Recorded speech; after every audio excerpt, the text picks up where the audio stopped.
Welcome students. Class 11-এর সমস্ত স্টুডেন্টের জন্য একটা গুরুত্বপূর্ণ খবর নিয়ে এলাম। যাদের প্র্যাকটিক্যাল বেস সাবজেক্ট আছে, যেমন ফিজিক্স আছে, কেমিস্ট্রি আছে, কম্পিউটার সায়েন্স, কম্পিউটার অ্যাপ্লিকেশান আছে, বা জিওগ্রাফি আছে, এই যে প্র্যাকটিক্যাল বেস সাবজেক্টগুলো, সেটার জন্য একটা খুব ইম্পর্ট্যান্ট নোটিফিকেশান এসছে কাউন্সিল থেকে। সেটা 20/1/2015তেই দিয়েছে। এখানে তোমরা দেখে নাও কি বলেছে নোটিফিকেশানে, যে this is to inform all the head of the institution affiliated to the councils to conduct and complete the practical examination of class 11 of their student within 4th April 2025। অর্থাৎ প্র্যাকটিক্যাল পরীক্ষা তোমাদের কিন্তু 4 এপ্রিল এর মধ্যে শেষ করতে হবে স্কুলগুলোকে বলেছে।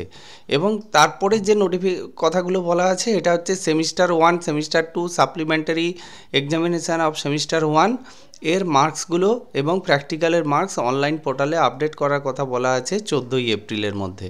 এটা তোমাদের জানার ব্যাপার নয়, কিন্তু তোমাদের যে বিষয়টা 4th এপ্রিলের মধ্যে তোমাদের কিন্তু প্র্যাকটিক্যাল পরীক্ষা শেষ করতে হবে। এবার আমি আসি অন্য কথায়, যে প্র্যাকটিক্যাল পরীক্ষা তাহলে কবে থেকে শুরু হচ্ছে, সেটার জন্য তোমাকে আমি একটা রুটিন দেখাচ্ছি। সেইখান থেকে আমি বলতে পারবো যে প্র্যাকটিক্যাল এক্সামটা কবে শুরু হতে পারে। এখানে তোমাদের আমি ক্লাস 11-এর সেমিস্টার 2 এর ফাইনাল যে এক্সামটা হতে চলেছে সেই রুটিনটা আমি দিয়েছি। তোমাদের পরীক্ষা 3 তারিখ থেকে শুরু হচ্ছে এবং পরীক্ষাটা যেটা শেষ হবে সেই শেষের ডেটটা হচ্ছে 18 তারিখ। এবার প্র্যাকটিক্যাল পরীক্ষা নিশ্চয়ই 18 তারিখ, 3 থেকে 18 তারিখের মধ্যে হবে না। প্র্যাকটিক্যাল পরীক্ষা 18 তারিখের পর থেকে হবে এবং 4 তারিখের মধ্যে শেষ হবে। আর যে সব স্কুলে অলরেডি প্র্যাকটিক্যাল পরীক্ষা হয়ে গেছে তাদের তো আর কোনো চিন্তার কারণ নেই।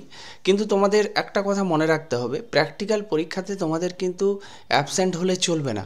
প্র্যাকটিক্যাল পরীক্ষাতে তোমাদের অবশ্যই উপস্থিত থাকতে হবে, নাহলে কিন্তু ক্লাস 11 থেকে ক্লাস 12-এ উঠতে পারবে না। তোমাকে ক্লাস 11-এর প্র্যাকটিক্যাল এক্সাম এবং সমস্ত এক্সাম কমপ্লিট করে তবেই তুমি ক্লাস 12-এ ভর্তি হতে পারবে। এটাই আজকের বলার ছিল। Thank you.